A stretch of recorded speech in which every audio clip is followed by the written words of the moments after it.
Something happened to me on a dark night in 1976. It was December 19th, a day that would change my life forever.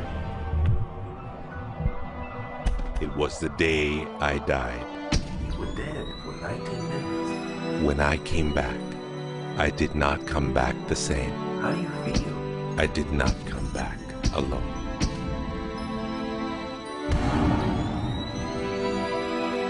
What seemed like days passed in 19 minutes. And over the course of the next few years, I began to remember the greatest mysteries revealed to me. Anything is possible.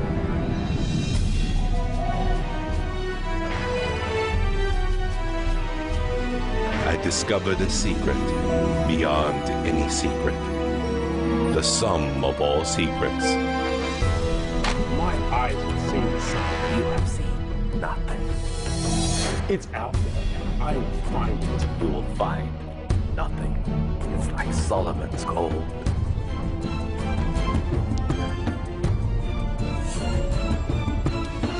It was the key to Solomon's wisdom. The secrets of the Knights Templar and of the Freemasons. He must be stopped. Courage, my dear boy. Be strong, be brave.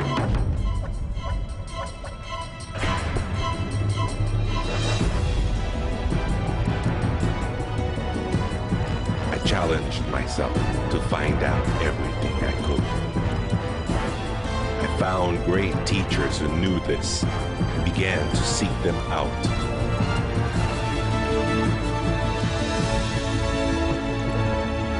اسأل أؤمن وأسمع. Ask, believe, and receive. I traveled the world, and the meta secret was revealed.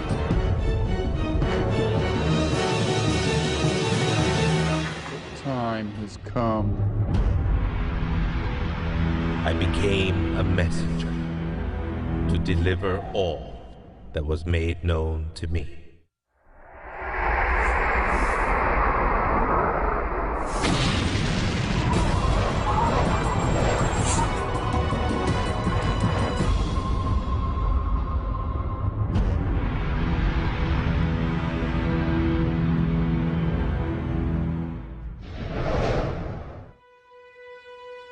Hello there, I'm Bob Proctor.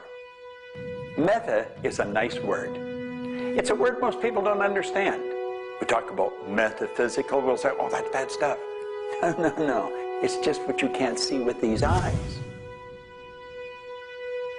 You got to see with an inner eye of understanding. Meta is beyond the physical.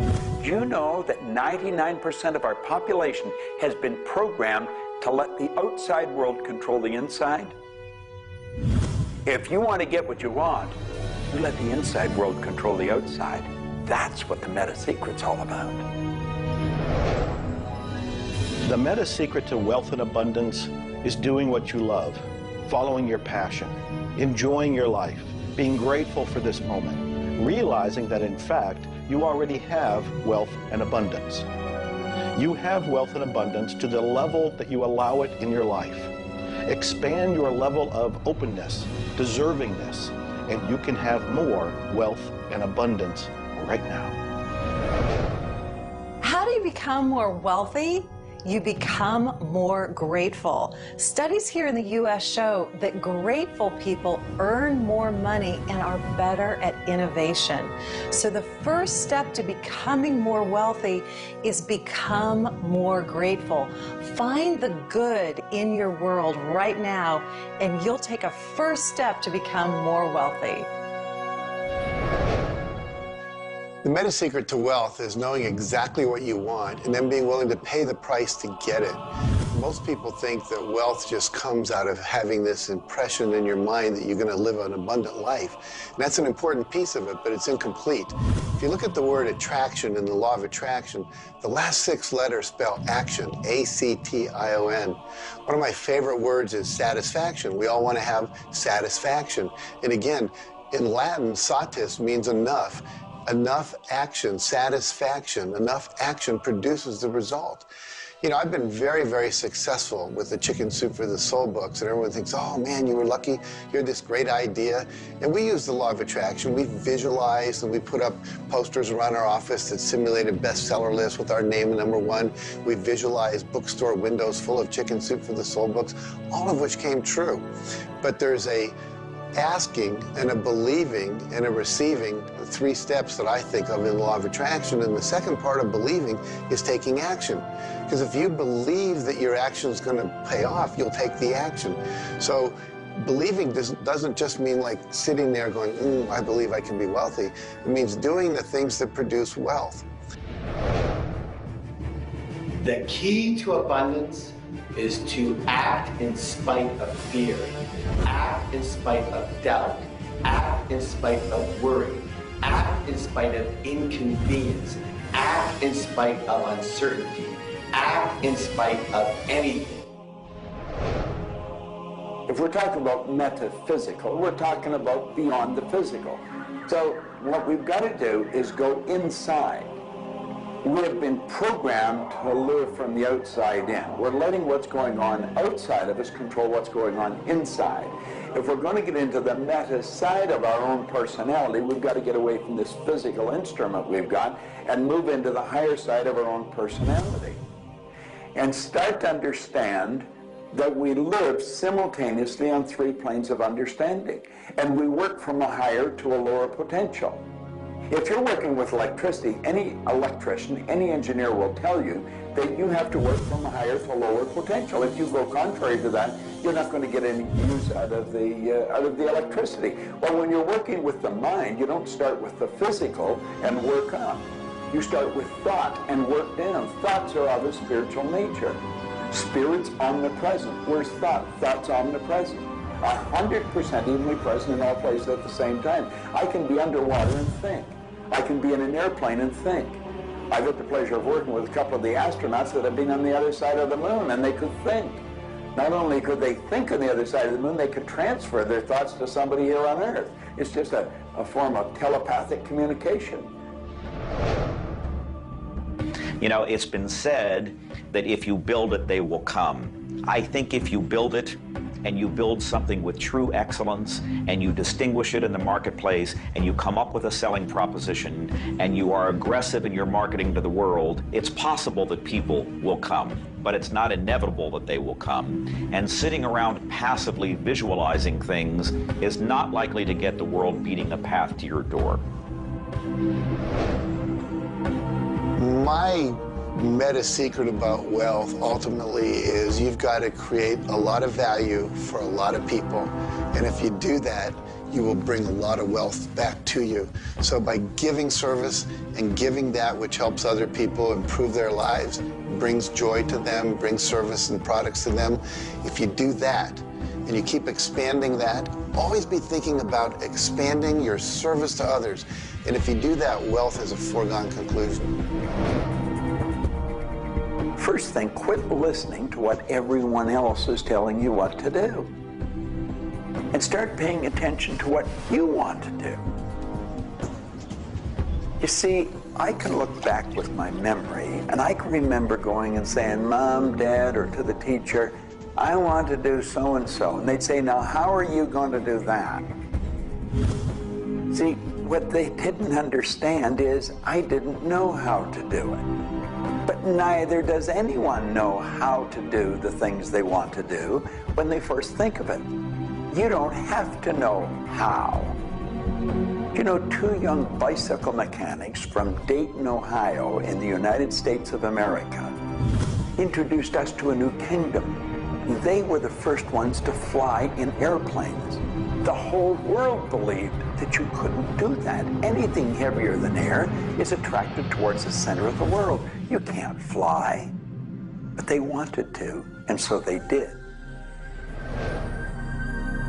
Well, clarity to me is a very different concept than I think a lot of people. The first thing I want to know is, what do you think you're trying to accomplish? The next thing I want to know is, why are you trying to accomplish it? The next thing I want to know is, if you accomplish it, what do you really think is going to happen in your life? A lot of people come to me and they say, I want to grow my business, because I work a lot in the business world, the entrepreneurial world. I teach a concept, achievement concept, a concept that is predicated on taking action and implementing, called optimization. Optimization is getting the highest and the best use and result and outcome of your time, your efforts, your emotion, your life, your relationships. But you can't begin, and this is where a lot of people, I think, really fall down. You can't begin to optimize until you take the time to observe, examine, and identify not all, but the scope of options and alternatives and other possibilities available to you, number one, to achieve the goal, and number two, as an alternative goal. Clarity is power. Just by being clear, you will automatically begin to magnetize things to you, to your life. The law of mentalism is about the mind. Everything that we have ever created, everything that has ever existed first in the mind. All thoughts are the beginning of all things real. All things that you can touch and feel began in the mind. So if you want to be wealthy, you've got to decide what wealth is to you. Define it. What does it mean? How much money do you have to have? For me, financial independence meant having $30 million producing income, which allows me the lifestyle I want without having to work. And so I've achieved that. But I knew exactly what I wanted because I looked at what it would cost me to live my lifestyle. Most people don't know their net worth. They don't know their income levels of what would be required to produce what they want. They say they want to own a yacht, but they don't know what a yacht costs. They don't know what it costs for the slippage fee. They don't know what it costs to maintain a yacht. So go out and create your ideal lifestyle and then figure out exactly what it would cost to live it, and then set that number as the number you want to achieve. Then believe you can achieve it. Visualize it every single day. Take action when the action comes. Ask for what you want. Reject rejection. Give up any idea of failure. Just persevere until you continue on, until you produce the result you want. The law of attraction's a good starting point for thinking about how to improve your life. You want to align your thoughts and your beliefs with what you want your life to be. But the law of attraction itself, by itself, won't allow you to achieve the abundance that you need. There are certain steps that you need to take, and these steps are all incorporated in what we call the meta secret.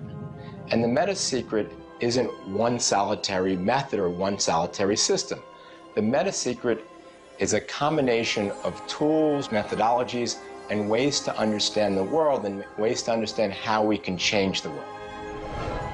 Until I started looking at who I was and who I wanted to become, nothing changed. Because every time I would look and I would blame something else or blame somebody else or just look in a different direction that was not inside, I would get more of what I was creating. Because every time I created something, people would react to that. Every time I took an action that was blaming this or blaming that, people would react to that. And you know what? Then I would react to their reactions. And I was creating an environment that was busy. Instead, an environment that supported wealth and abundance. If you look around, there's nothing but the abundance everywhere that you see. You see the trees growing. You see businesses happening.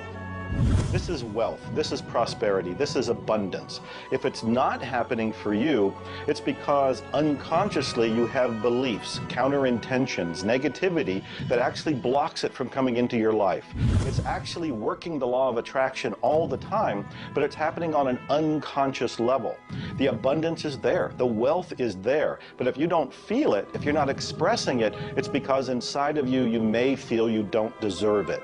This is part of the unconscious work that has to be done in order for you to feel on a conscious, real, live, earth-level level what's happening with abundance and prosperity. Abundance, wealth is your natural birthright. If you're not feeling it, it's because of your unconscious beliefs. The law of correspondence, simply stated, is as above, so below, as within, so without. The law of correspondence is simply attesting to the fact that we are human creatures, physically present, but we have minds and we have spirits. So we exist in more than just one plane. We might even be multidimensional beings with multidimensional thoughts, and there may be more to you than just meets the eye. If you want to be wealthy on the outside, you first have to become wealthy on the inside. As above, so below. As within, so without. First, you have to become wealthy in your thoughts. Then you become wealthy in your outer expression of that. You have to have a wealthy attitude. You have to have a wealthy, abundant thought form about who you are and what's possible. And when you have that, it will start to manifest outside of you.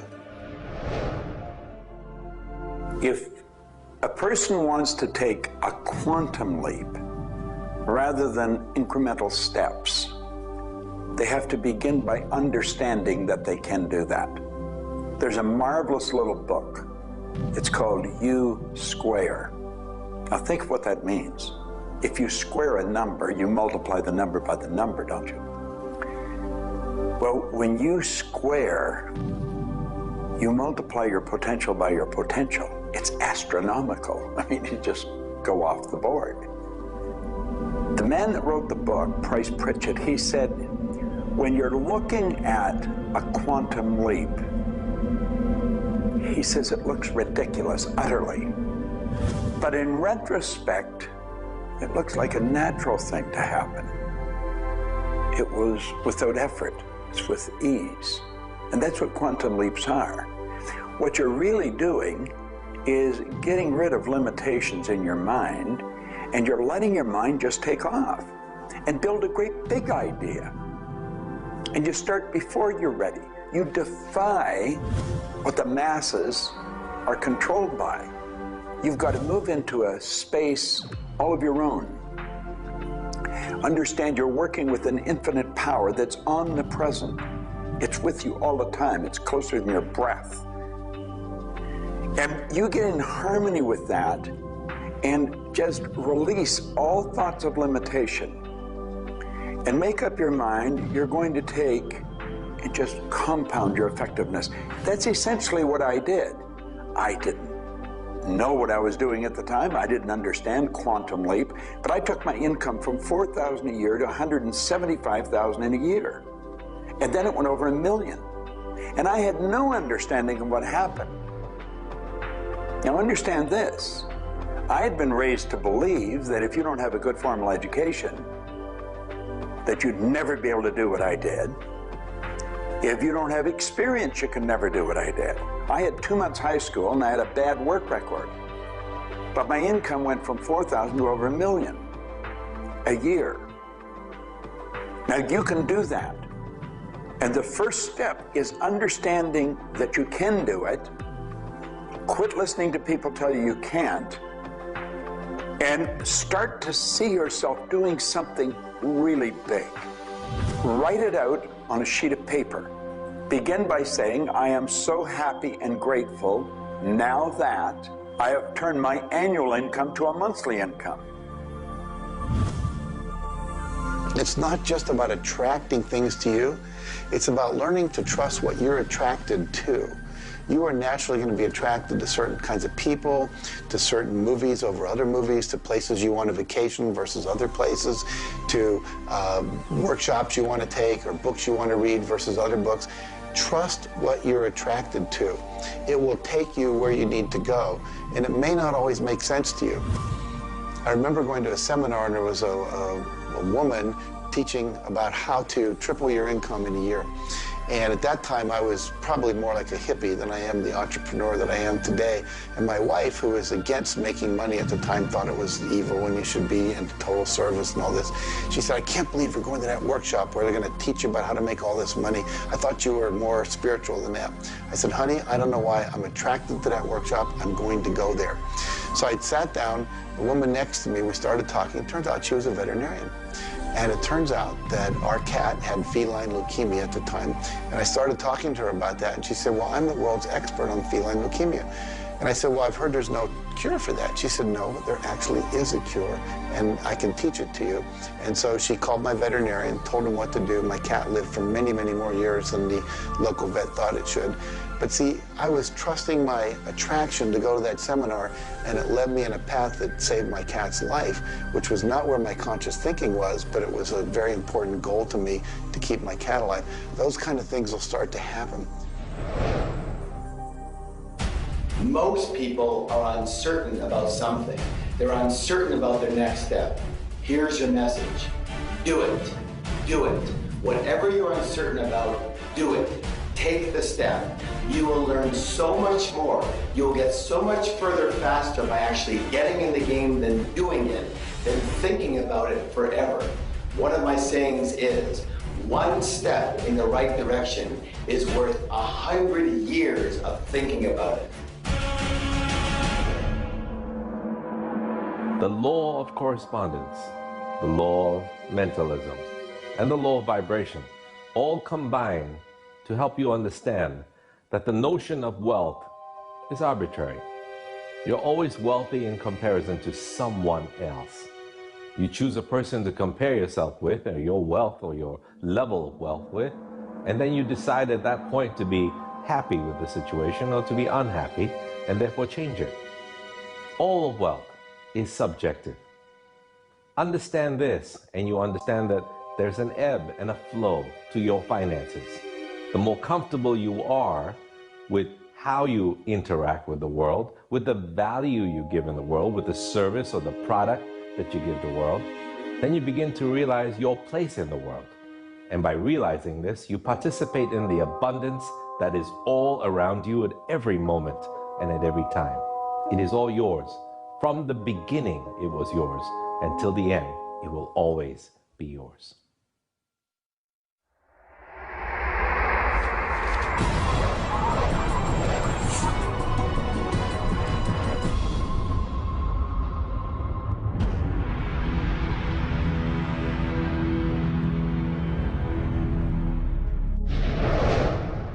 The meta secret to relationships is to know that the universe is giving you love right now.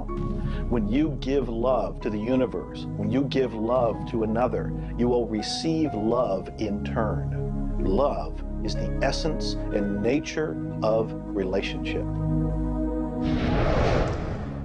Relationships are a two-way street. It's not just about taking and giving and receiving and getting what you want, but it's also about giving. I like to say that each person should take 100% responsibility for the quality of the relationship. Because if you take 50-50, whenever it's not working, it's going to be their 50%. So if you take 100% and act as if everything in the relationship, you're creating it, and when it isn't exactly what you want it to be, say, how am I creating that? Take that curiosity and use it as a tool. And when you get the answer like, oh, I'm not coming home on time, I'm not listening, I'm not doing this, then you have the opportunity to shift and do the thing that produces relationship. A friend of mine wrote a book called Making Relationships Work. And the idea is there is work in making the relationship work. So be willing to do the work. Give as much as you get. The more you give, the more will come back. To have a better relationship with anyone in your life, first you begin by having a relationship with yourself. Treat yourself the way you would your very dearest friend. Love yourself regardless of all the crazy shenanigans you pull. Believe me, I do this every day. So if you want a better relationship with someone else, love yourself. Relationships are part of what the universe is giving you as a gift. The first and most important relationship is the one with yourself. When you love yourself, you heal yourself. When you love yourself, you become a magnet that people want to hang around, and you begin to attract other people and new relationships. It's all based on love. It's all based on non-judgment. It's all based on total acceptance. The universe has a relationship with you right now, and the universe wants to give you more. Are you ready to accept it? The concept that I can't live without you is a tragic statement to me. The idea that I need somebody else to complete my life, I need somebody else or my life's not worthwhile is a very sad statement, and I think someone needs to take a good look at themselves when they say that. When you start to think that thought, stop for a second and realize life is full of stuff, and sometimes stuff is potholes, and sometimes stuff is bridges are out ahead, and sometimes there's a detour in life. I heard somebody once say that sometimes the most beautiful scenes in life are the ones we observe on a detour. Have you ever gone on a detour and realized that your life wouldn't have been the same if you hadn't taken that twist or that turn in your life? Next time stuff happens, take a look. Maybe there's something better right around the corner. The law of cause and effect tells us that there's no such thing as coincidences. Everything that happens in this world happens because of a reason. Someone, somewhere, created a cause. It may not be something you are aware of. It may not be something we can even begin to realize or see at this level. But at some level, someone, somewhere, or a group of people, or even us, may have created it. And so as a result, we see the effect. We see the effect around us. We see the effect everywhere on this planet. Everyone asks me, Jay, how in the world can I have a better, a happier, a richer, a more joyous relationship? And it's very simple. First thing is you got to slow down enough to be externally focused. It's all about them. The more interested and externally focused you are on the other person, the more extraordinary their experience will be, and the more naturally they'll reciprocate it. The second, and you're watching me, and I've got a serious side, and you know that, but you got to get in touch with your childlike sense of curiosity, of innocence.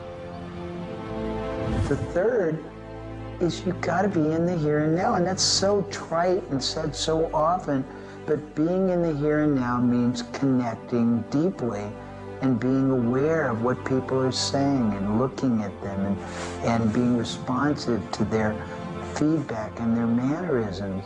And the last thing and the easy thing is to, again, as I said earlier, enjoy the process. We are so busy, so stressed in our life, trying to get from one thing to another, trying to multitask, that the greatest way to have wonderful relationships is to commit.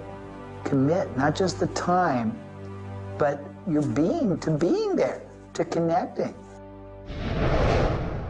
For me, the meta secret to relationships is to be the person you're looking for. Whatever it is you're out there looking for, be that and give it away. If you're looking for someone who's loving and kind and compassionate and generous, you need to be loving, kind, and compassionate and generous. Whatever it is you want, you've got to be that and express that out into the universe. And whatever you express out is going to come back multiplied.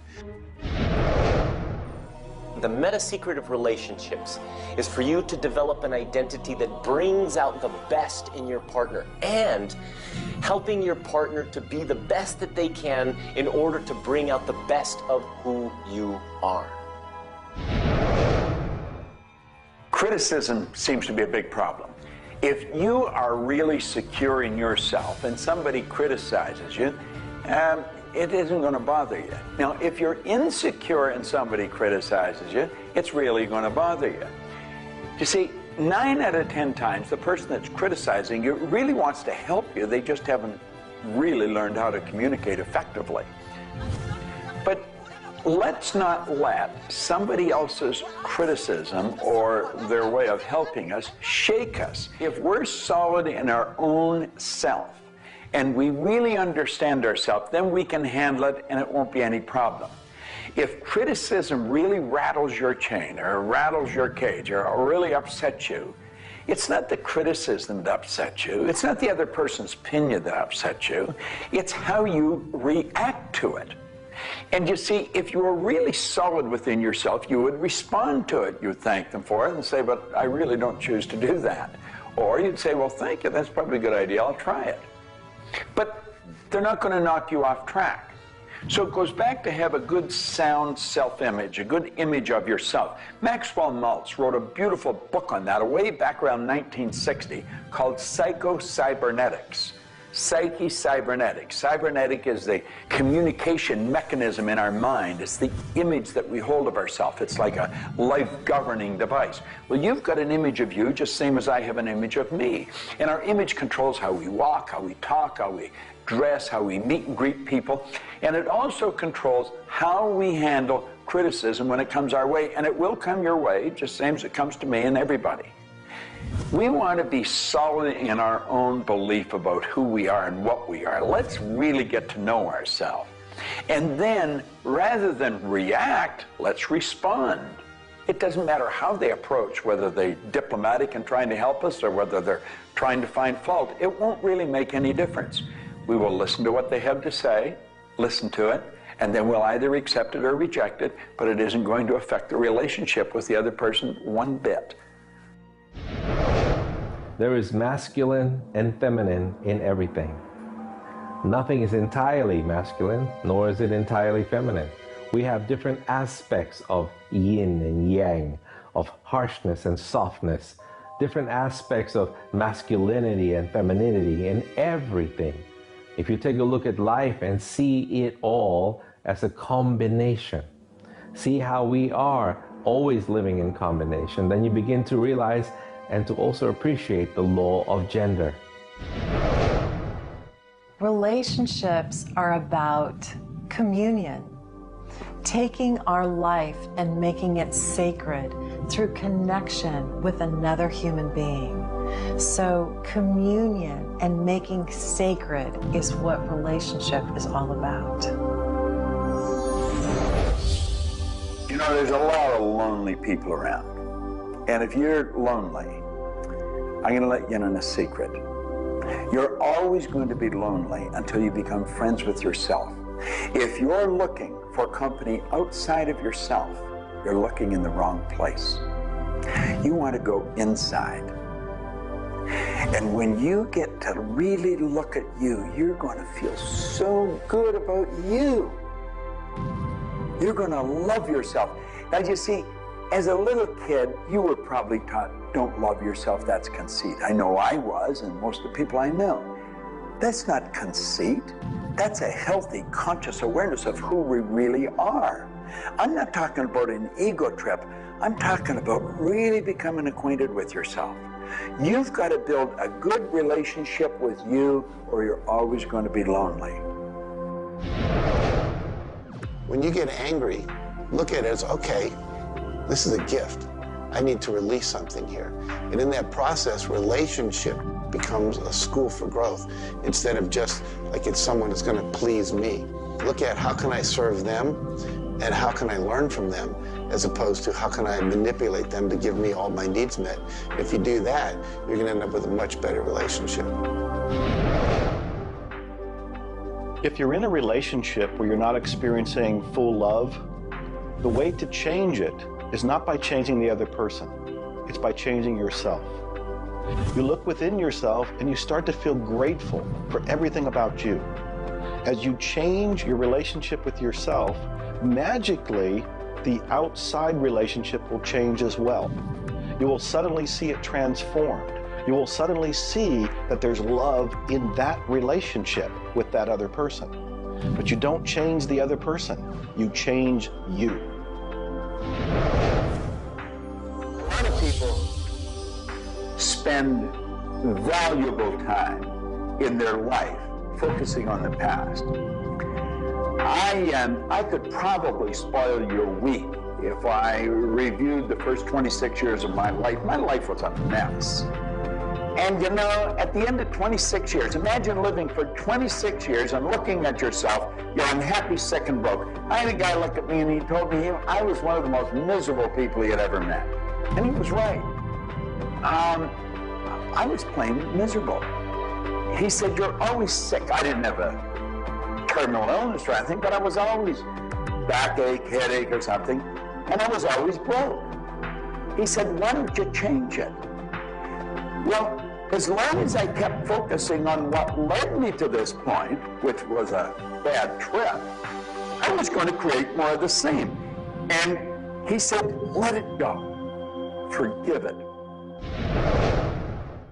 If you're looking for love and not finding it, it's no doubt because of a lack of forgiveness in some area of your life. This is true for all of us. You want to look in your life, look at your past, look at all of your relationships, and ask yourself, where have I not forgiven? Myself, my parents, my siblings, my neighbors, my relatives, my business partners, where have I not forgiven? When you go and forgive, you release the energy that allows the law of attraction to bring new love and new relationships into your life. How do you do this? You look and ask yourself, where have I not forgiven somebody? Somebody's going to come to mind. It could be you. The second thing you do is say, can I forgive them? Can I forgive myself? Whether you say yes or no, you move to the third part of this, and you start to wonder, what made that person act the way they did at that point? What made me act the way I did at that one point? And you start to go deep into understanding the psychology of behavior, and you realize we're all doing the best we can, yourself included. At that point, when you can forgive yourself and you can forgive these other people, whoever it might be, for whatever may have occurred, when you forgive them, you release all of the energy that's been stuck psychically within your own mind and your body and your soul. And when that releases into the universe now has an open pathway to return to you new love, new relationships, new blessings. It all begins with forgiveness, and you can do that right now. When we talk about love, we're talking about the greatest word in the world. Leadership is a great word, but no word compares with love, because without love, you're dead. There's life in love. There's forgiveness in love. There's really everything. There's thankfulness in love. Now, the problem is learning where do we start, because we find sometimes in families there's no love. In marriages, there's no love. But we quit looking around. If we start learning, it begins with me. And when we start learning, we're not too loving ourselves. And it begins with your learning. To me, you could say you're loving, but unfortunately, you love people you like. Love has to be unconditional, loving those you don't like. Now, in my case, when my wife married me, she said she loved me. I told her I loved her. But as soon as we got married, I would say, I love you. She said, well, why don't you act like it? I say, I do act like it. She says, you have a funny way of showing it. I say, well, I love you enough to die for you. She says, try living a little. And so I discovered, as loving as I was, I didn't fit her definition. The law of gender, the law of vibration, and the law of rhythm. All of these figure in relationships. You see, love is a dynamic. Any relationship is a dynamic. When you are actively relating, that's when it's alive. That's when it's fun. When you sit back and you start to look at the relationship, then it becomes static. It becomes a relationship to be assessed, to be looked at. But when you're relating to your partner or your spouse, amazing things happen. It's dynamic, it's moving, it's alive. And that's what all love is supposed to be, alive, and so much more fun. Changes happen all the time. We change. Human beings change. You change, I change, we all change. But if you can change together in the same direction, amazing miracles take place. Words, feelings, thoughts are all aligned. And all of a sudden, you can take on any problem and it's not an issue. That's what relationships are all about. That's what relating is all about. That's what love is all about.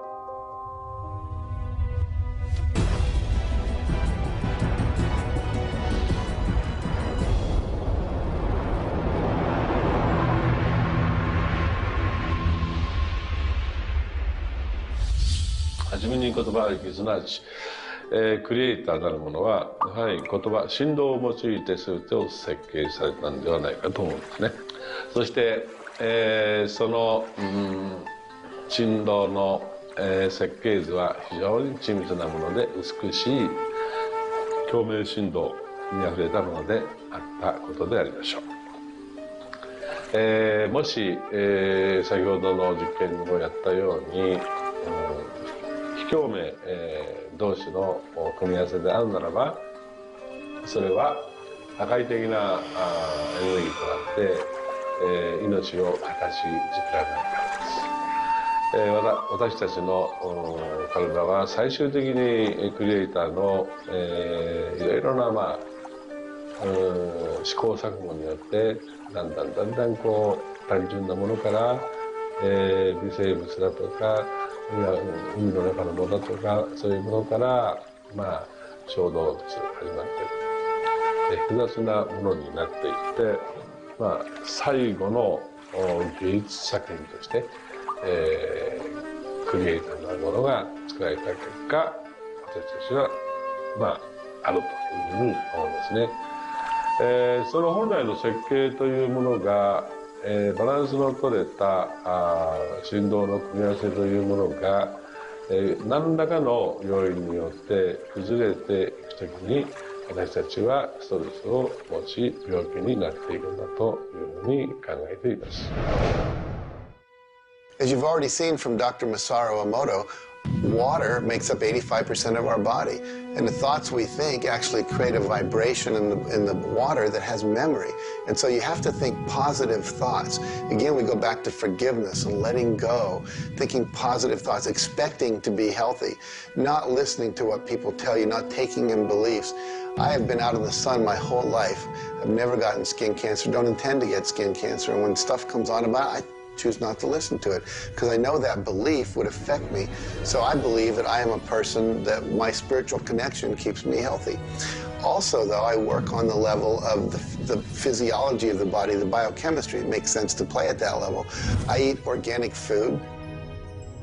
I drink healthy water that's not contaminated with chlorine and all the stuff they put in it, so I filter my water. I eat the right kinds of nutrients for my body. I've found out what I'm allergic to, and I've basically eliminated those from my diet. I exercise, so exercise and keeping my body toned. We want to have resistance exercise. We want endurance, which means we need to jog and do aerobics and things like that. And we need to have flexibility, things like yoga and Pilates. So we need a complete system to keep our body healthy. And then a detoxification, I think, is the part that most people don't do enough with. We are taking in so many toxins in the air we breathe. But if you will cleanse on a regular basis, I cleanse every Monday. I just do a cleansing diet where I just drink liquids and then I don't eat anything else, and my liver has a chance to get rid of all the toxins that are in my body. I want you to understand that you have a marvelous mind, and you can do anything with it, and don't ever listen to anybody that tells you you can't. You want to start to look at yourself not as a body or as a name. Like, I'm not Bob Proctor. Bob and Proctor are just two words. You've never heard anybody phone into school and say, body's not coming today, it's sick. Never hear anyone say, hand, it's my hand, my body, my name. Well, you see, there's something wonderful about you and something wonderful about me, and it's the same thing. We have a marvelous mind. We're creative beings. Talk to your body. You're not a body, you live in a body. Now, this may sound silly because maybe nobody's ever said this to you before, but go around just repeating maybe 1,000 times to yourself, I'm not a body, I live in a body. I'm not a body, I live in a body. I'm not a body, I live in a body. Then start telling your body to relax. The meta secret to great health is to feel good now. You do that with good thoughts, you do that with good food, you do that with plenty of sleep, you do that by doing what you love. That's the meta secret to great health. The meta secret to health is to honor your body. Listen to your body. Are you tired? Are you hungry? Are you thirsty? Do you need time to play? Have greater health. Honor your body. Health. Not just physical health, not just eating the right things and getting exercise, but let's talk about emotional health. This means doing what you love, loving what you do, looking forward each day, researching, helping other people, giving back.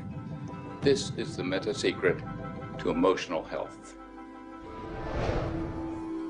To me, recognizing the divine component in us has a twofold effect. On the one hand, it's incredibly humbling, because how many of us really live up to being godly? How many of us really maximize the God-given talents that we're given? How many of us really live lives of fulfilled potential? So on the one hand, it's kind of intimidating, but on the other hand, it's very inspiring. It's inspiring to think, I, as a human being, am capable of being godly. I'm not God. I'm not going to confuse myself with God, but I am capable of being godly.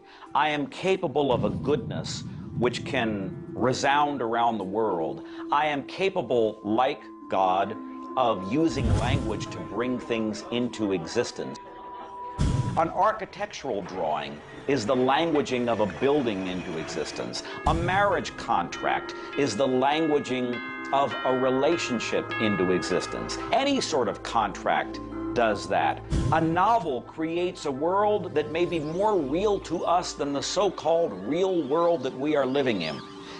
And being godly is both an obligation, which frankly I feel I fall vastly short of, but also an incredibly inspiring opportunity. And the ancient traditions, not only the one that I come from, but really all of them, teach us this. The law of rhythm is the very fabric of life itself. Rhythm is everywhere. Things are born and things die. We move into a season and we move out of a season. We go within and we go without. We change.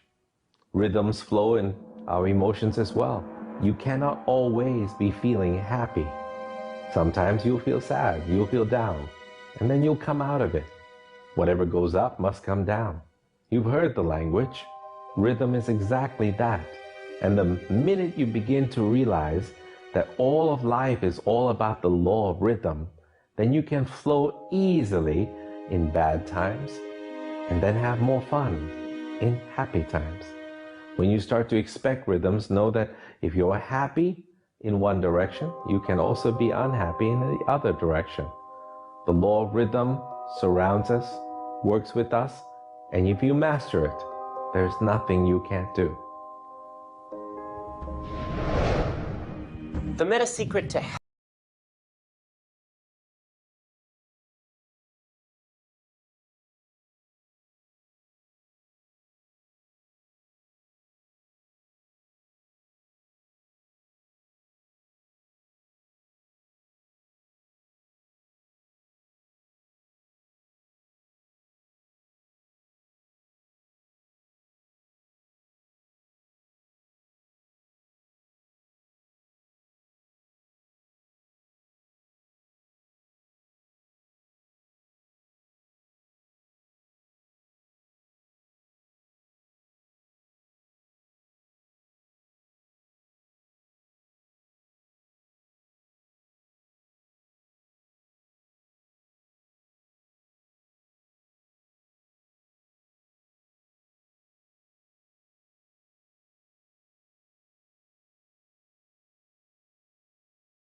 yourself.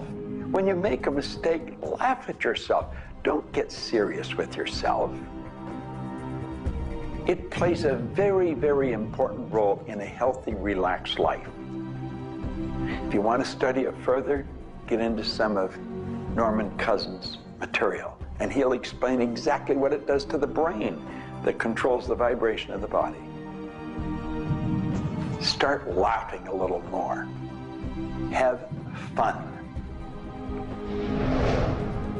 The mind can't be all it is designed to be without the body being everything it was designed to be. But we basically thwart both. Or you can have a great relationship. You can have a great financial situation. You can have a great family relationship. And the big problem in our society, certainly in Western society, people don't exercise, 92% of people don't exercise, they don't eat nutritious things, they don't complement against, to compensate. It's very simple, and if you break it down to the little steps like eating an elephant, you'll have the most rich, satisfying, fulfilling, gratifying, liberating life, but you got to balance it. Health is all up here. All I know is right now, I don't have a voice, I don't have good sight, I don't have a hearing. My strength is gone. However, I have never been more excited and thankful in my whole life. The law of vibration simply states that everything is in motion. Nothing stays static. At some level, even though something may appear as if it's not moving, its molecules are moving, its atoms are moving. Everything vibrates. Not just your thoughts, everything. Now, I do understand that disease cannot stay in a healthy vibration. It just cannot. I also understand you cannot turn disease into health, but you can release disease and recreate health. You see, your body is changing at the rate of millions of cells every second. And it's the thought patterns that you hold in your mind that control the vibratory rate of the body. Your brain is an electronic switching station. There's all kinds of material written on thought, on attitude, and on health. And I do know this. If you are suffering from a physical disease, quit talking about it, quit thinking about it. Go to a very competent medical doctor and follow that person's advice, because he or she will tell you what to do physically, but at the same time, instantly begin visualizing every molecule of your being in a harmony with the law of vibration. Now, I would have an affirmation that I would repeat. I am so happy and grateful now that every molecule of my being is vibrating in perfect harmony with God's laws. My body is getting healthier and stronger and more vibrant every minute of every day. And repeat that. Treat it like a mantra. I can't predict what's going to happen for you personally, but I do know that hundreds of people, if not thousands of people, have experienced healings and cures by beginning to change their thoughts about what's going on in their body. In my book, The Attractor Factor, I talk about a person who had cancer.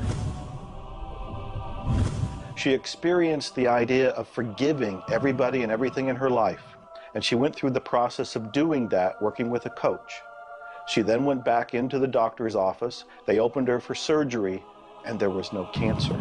It was gone. By forgiving everybody in her life, including herself, she transformed her body. She reached this place of healing and this place of peace, and as a result, she experienced a cure. If you're finding yourself sitting here watching this and you're ill, you've got a chronic condition, you're sick, what you need to do is a couple of things. Number one, you need to first work on your attitude. You need to believe you can get healthy. You need to not believe anyone who tells you you're going to die, or it's terminal, or it's going to take a long time. Literally, we know that we can get rid of a disease in minutes, in literally minutes. I had a cold once, and a person literally did an exercise with me. My nose dried up, my fever went away, the achiness went away in 5 minutes. So we know the power of the mind. We know that you have to forgive and release. So much work now being done on cancer where we know there's resentment, and different forms of resentment will come into different forms of cancer in the body. So it's critical to get yourself aligned with spirit. When you are aligned with spirit through meditation, through doing the things that bring you joy, through doing the things that align you, and you know what that is for you. It could be singing, it could be walking in nature, it could be petting your cat. When you move into that state, healing naturally takes place through you. There's this innate, natural healing ability that's always working to heal you if you get you out of the way. By you, I mean your ego mind, your beliefs, your fears, your doubts, all of that stuff, all of the resentments you've held that you haven't released, that will keep you sick. So you've got to do some kind of work to get into a spiritual alignment and to release the negativity. Emotional pain is very real. It's like sorrow and grief. Like grief comes in waves. It just sort of overcomes you and then sort of fades away. You could have experienced some traumatic situation, anything from rape to the loss of a loved one or being held up, where somebody invaded your privacy in some way or another. And it causes deep emotional pain. What we want to realize is that we are bringing that on ourselves. You say, well, wait a minute, you're not bringing it on yourself. No, but you're reliving the situation. We've got to separate ourselves from the incident, from the situation. We've got to realize that it's a very real part of life and attempt to separate ourselves from it and deal with it as best we can and then let it go. Otherwise, we're going to carry it with us and we're going to keep experiencing it over and over and over again. どうやってわかるか。振動という、まずそもそもその水の結晶とは何かということになりますけどね。結晶というのはやはり情報だと思います。で、情報というのはバイブレーションですね。で、バイブレーションのデザイン家が雪の結晶あるいは水の氷結結晶という形になって現れてきていると思いますが、やはり我々がなんで美しいとか醜いだとかそういうような認識能力があるのか、あるいはそれだけには全人類本当に、一緒の価値観を僕は持っていると思いますが、それはもうやはりクリエイターがそのように設計されて、いるからだと思うんですね。それが崩れちゃったらもうこれはもう本当にどうしようもないんだけど、その美醜というのが我々の美しさ、ごめんなさい、バイブレーションの健全さということにつながっていると思います。水は神が自分の意識あるいは意図をまんべんなくこの宇宙に伝えるためのキャリアとして作られたものだと思いますね。ですから水が別の言葉で言うならば神の一種のメッセンジャーということになると思いますね。それの形が大げさで言えば結晶という形で表されていると。で、神にとってふさわしくないなと思うような現象については水はやはり結晶的にノー、良いものはイエスという判断を示すというふうになっていると思うので、それがなぜできるのかということになってくると、これはまた僕にとっては来世の研究課題かもしれません。Stress is caused, in my opinion, when we take our power and give it to the problem. We want to maintain the power. I'm in control of me. The power is going to stay with me. I am not going to let the condition, the circumstance, or the challenge that I may be facing control me. You can make a decision right now that you are going to maintain your power and you're going to let everything outside stay outside, and you know that when you're in a totally relaxed state, the solution to problems come. Quit getting involved in these sophisticated stress management deals. Release the stress. Let it go.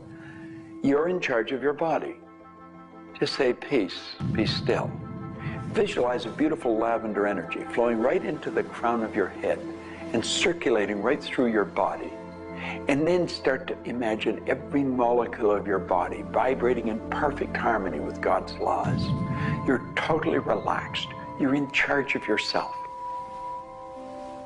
There is no stress where there's relaxation. Be calm, peace, be still. Don't even use that word anymore. Get rid of it. Release it. The laws of cause and effect, of rhythm and polarity, come into play when we talk about your health. Your body is an amazing symphony. Amazing miracles taking place on every part of your body. And what holds it together are fields of force that we cannot even begin to understand. Every day, your cells are renewing until you have new organs generated all the time. And your body and your cells are repairing themselves even as they remove toxins from your body. I can't help to wonder sometimes if you gave that entire symphony a wonderful environment filled with fields of happiness and radiant joy and vitality, how that growing, renewing process might work a little bit better, sort of like happy children in a playground.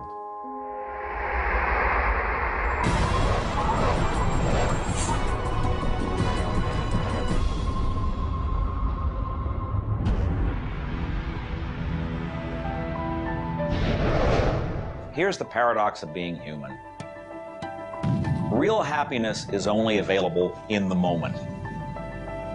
If you're brooding on the past or obsessed about the future, even if you're looking forward to something that could be magnificent in the future, it's not quite the same sort of anchored contentment that you get from really being in the moment.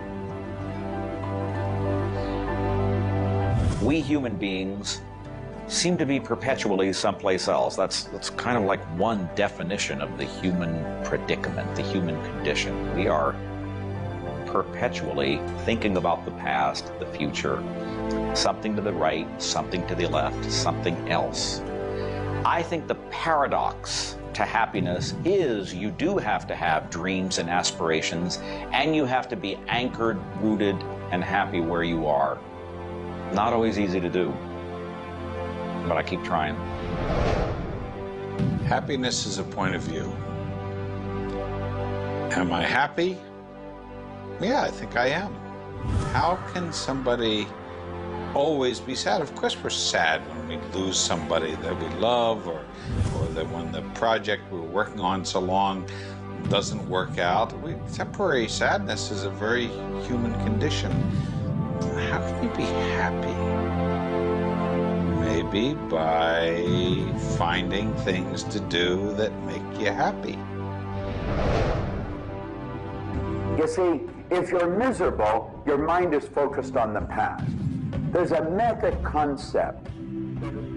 Get you over any miserable concept in a heartbeat. Focus on right now. See, you're miserable because of something that happened that you didn't want to happen, or something she said or he said or they did. Forget it. It's in the past. And quit worrying about the future. Have you any idea the number of electrical charges must fly through your body for the simple object of writing your name? See, your brain is an electronic switching station, and you've got one. And you can activate brain cells. You can set up any vibration you want. If it's a negative vibration, you're going to be unhappy. If it's a positive one, you're going to be happy. Every brain cell is a positive and a negative pole. Everything that you look at is going to be impregnated into cells in your brain. Now, you're either going to look at the positive or the negative side of it. What side do you want to live in? I choose to look at the good side of a situation. Put yourself in a good vibration. Think of the blood in your body. Do you know it circulates through hundreds of miles of passageway every 33 seconds? It carries all the food in and all the garbage out. You've got more power in your little finger than you need to light up your home for the year. There's about 11 million kilowatt hours per pound of potential energy locked up in your body. And you're probably saying, I haven't got any energy. That's because you're miserable. Get out of it. Get over it. Focus on now. One of the most important things you need to do in your life is discover your life purpose. I believe that everybody is born with an individual and unique purpose. And when you are doing your life purpose, when you're living it, expressing it, fulfilling it, you're happy. And so many people have talked about joy being your guidance system, that when you're off purpose, you're not happy, you're not joyful. And so this joy, this inner experience of happiness and joy is a way of saying, oh, I'm on course, I'm doing the things I'm supposed to do. Stephen Covey said, you know, you don't want to get to the end of life and get to the top of the ladder and find out the ladder was leaning against the wrong building. You can be very, very successful. We see people with all the cars and the toys and the money and the society recognition and so forth, but they're not happy because they're not fulfilling their purpose. Think about it like this. A rose has to be a rose. A chrysanthemum has to be a chrysanthemum. A geranium has to be a geranium. And yet we as people have been given choice. The choice to pursue any number of things and do whatever we want to do. But unfortunately, most of us have been talked out of our purpose. If you want to be happy, come back into this moment and do what you love in this moment. You should absolutely work toward improving your life, improving the world, improving your relationships, improving your finances. Every sort of conceivable improvement at a micro or macro level should indeed be your agenda. But if you are not happy with things the way they are, then your happiness is perpetually on hold pending a condition that doesn't exist yet. If you do that, you will never be happy. You have to realize that the point of power in your life is in this moment. People think about the future and they throw their power into the future. There is no future. When it gets here, it's called now. It's called this moment. People think about the past and they throw their power into the past. But there is no past. It's gone. When you think about the past, you think about it in this moment. This moment is all there is. And you can be happy in this moment. When you are, everything is taken care of. All is well. Happiness and achieving happiness is a process. It's not something you achieve right now and you're done and you have your happiness. It's something that you're constantly attaining and re-attaining through life. And the way to do that is to really understand what brings contentment in your life and to achieve that. And one of the key things to remember in terms of happiness is that part of this process is sharing happiness with other people. The more we share happiness and the more we teach other people how to bring happiness and fulfillment in their life, the more we'll be happy and fulfilled. So continue with your journey of greater fulfillment and you'll have more happiness in your life. The law of polarity is about dualism. Everything exists in relation to something else. There is no person that's entirely good. There is no person that's entirely bad. There is no entirely hot or entirely cold. It's always hot in relation to something else that's colder. It's always colder in relation to something else that is hotter. We move in directions as opposed to moving in a static field. We always move from one place to another, from one thing that's more pleasant to something that's less pleasant, or something that's unpleasant to something that's more pleasant. There is a movement, and this movement exists because of polarity. Happiness is what you want, and happiness you can have right now. Why aren't you feeling happy? Why isn't anybody feeling happy? Because psychologically they use unhappiness as a motivator. They think by being unhappy, angry, desperate, frustrated, whatever the feeling might be that's not happiness, that it will whip them forward. It'll make them take action. And it's something that actually shoots themselves in the foot. Because when you are happy now, which is available to you right now, you know what your choices are. You can see what your decisions are to be, and you can more clearly decide on what to do next.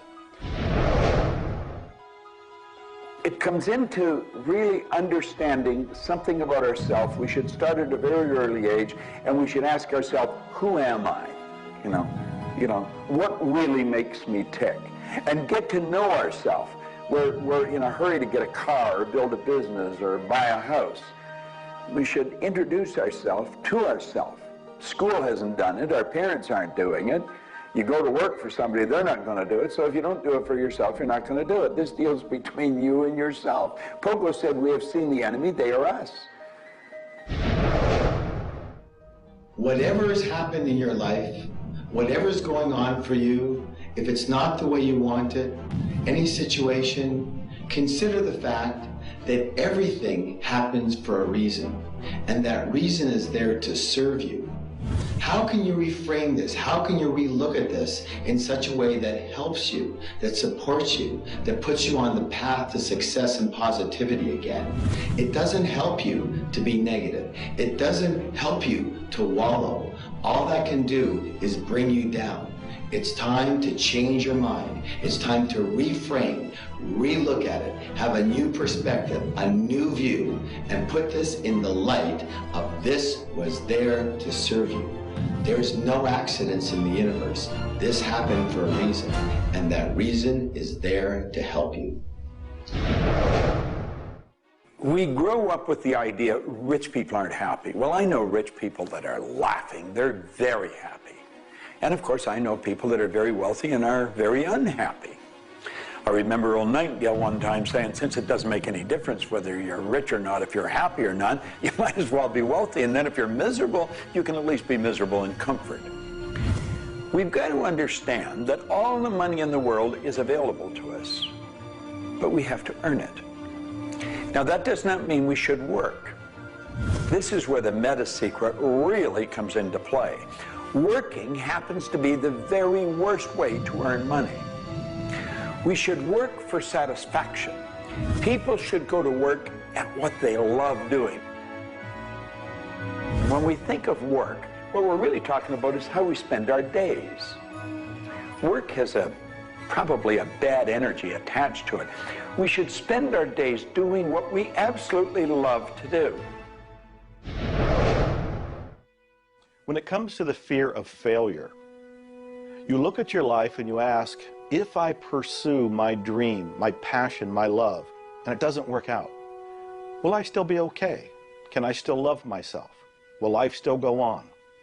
When you realize that the answer is yes, you remove the fear of failure. When you remove the fear of failure, you have energy to go forward and actually make it a success.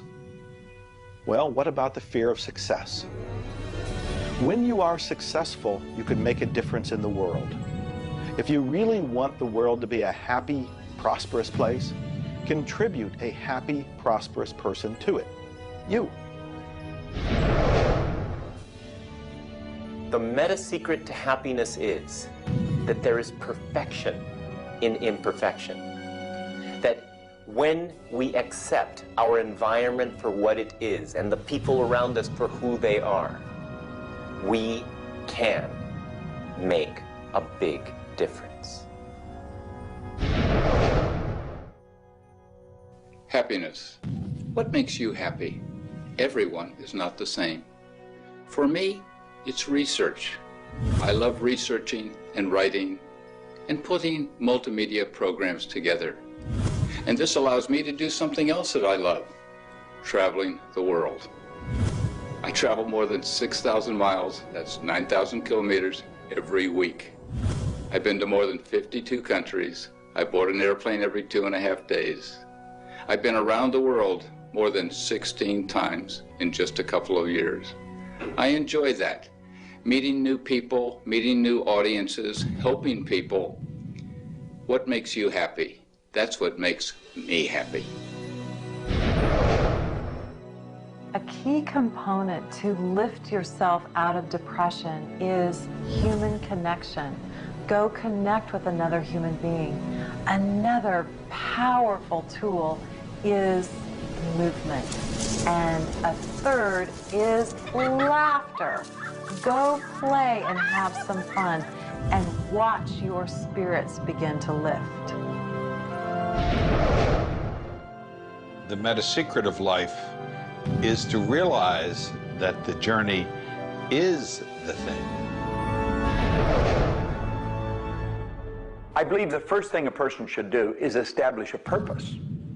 Why are you even here? Why do you get out of bed in the morning? Why are you living?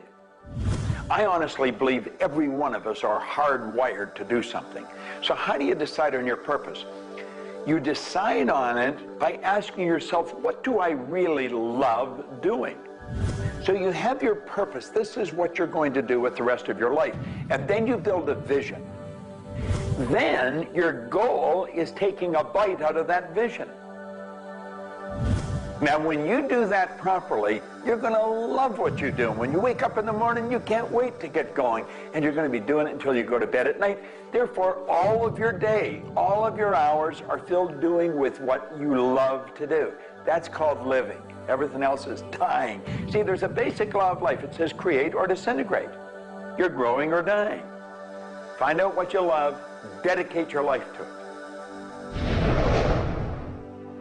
Most of us, when we approach happiness, are looking for someone out there to make us happy, some event to occur, and then we'll be happy.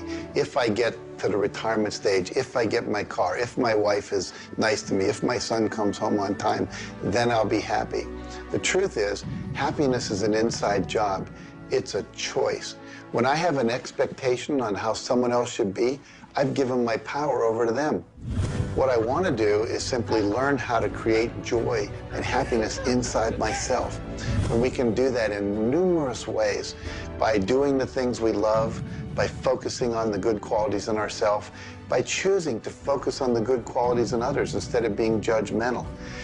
Once we realize that happiness is an inside job, and I get to be as happy as I choose to be, not as happy as other people make me, the reality is I can move into a state of pretty much constant joy and bliss.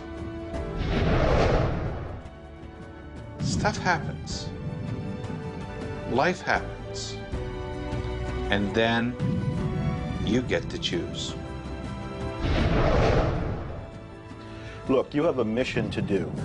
You have to find meaning in your life, and you have to share it with others. There's a whole world out there that is suffering, that is in survival. They are grieving and they are hurting. You and I can make a difference. You begin right now by looking at your life, no matter what's going on in your life right now, and you find the good in it, the positive in it, the growth-oriented reasons for whatever it happens to be. You find the good in it, and whatever's happening, you turn it into something positive. You turn it into something good, and you go and share it with the world. You will become an inspiration to others. People model other people's behavior, and that's how the world changes. You be that inspiration for success. You be the model for change. You be that person that has meaning in their life, and you will give meaning to yourself and others. It all begins with you. You have always had, you have at this moment, you will always have in the future, the power to achieve, to accomplish, to have anything and everything you want in the terms of monetary, wealth, prosperity, in terms of health, in terms of happiness, relationships. However, it will never, ever occur until and unless and until after you first are clear on the specific goals. Number two, you are very clear on the action steps. Operative word is action steps you have to take. Number three, you have an action step-based plan, a strategy, and the steps are just the tactics. You implement it in a timely, regular, scheduled way. Number four, you monitor You pulse. You really pay keen attention to your progress. And you adjust if it's not what you want, and you adjust higher if it's better than you want. And number 5, you focus on other people's benefit. You don't be self-consumed. You do those 5 things, the world really is your oyster. Do you know, you find people that are quite comfortable with what's termed uncertainty. The truth is there isn't any uncertainty. There's only the law. And the law decrees that everything happens the way it's supposed to happen. If we build the image in our mind of what we want, and we're true to that image, that'll control the vibration we're in, that controls what we do, and it controls what we attract. Now, the problem is, we let that image get out of the way every now and then, and we're controlled by something outside. And that takes us off track. We've got to correct it and come back on track. But a person that has direction in their life, there's no uncertainty. There's only good stuff coming. It's stuff that's going to cause the image in our mind to move into form. And so we wake up every day wondering what part of it's going to show up today and where's it coming from and who's going to deliver it. Every day holds something really good for us. Alfred Adler, the great psychologist, said, "I am grateful to the idea that has used me." I love that. Get a big idea and understand that you're going to see it move into form, and that's just as certain as the night following the day, because that's governed by law too. The laws of correspondence, of vibration, polarity, and rhythm come into play when you talk about the meaning of life and happiness. We make our happiness dependent on what other people can do for us instead of what we can do for ourselves. You know, there's a concept they don't teach you in school. It's called enough. Sometimes what is enough for one person may not be that way for somebody else, and we want more. And when you want more, you're setting yourself up for disappointment, because not always will you get more. Sometimes you do, but it's not all the time. I don't know who told us on this planet that everything is going to go our way. Sometimes things will go your way, sometimes they won't. We've got to learn to accept this. That's the rhythm and the flow of life. All of life is filled with possibilities. And when you see possibilities, well, it allows you to accept failures as not final. Failures are learning lessons. The American Indians, the Hopi Indians in the Southwest, well, they have a belief. Every day they wake up and pray to the Great Spirit, and they say, "Oh, Great Spirit, allow us today, this day, to make 20 mistakes." You see, they believe that by making mistakes, by failing, you actually learn more. You add to this wonderful fountain of wisdom that is called you over a period of time. And if you don't fail, they say, you don't learn anything. So how many times have you failed? I know I have failed a lot. But over the course of the years, I also knew something that was different. And that was that I was responsible for my own happiness. I knew that there was laughter everywhere, but I also knew that if I wanted to participate, that laughter has to come from inside, not from outside. And that's the nature of spirit, and that's the nature of who you are, and that's the meta secret to everything possible. This is our home. We have nowhere else to go. Earth gives us everything we need to celebrate life. Everything you do will either hurt or heal our planet.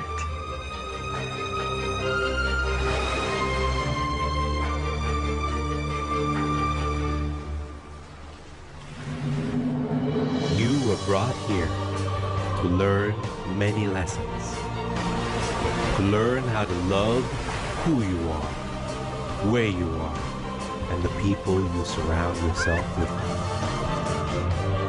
just remember that you carry within yourself everything you need for the fulfillment of your life's purpose. You are the sum of all of your experiences, all of your choices, and you are a work in progress.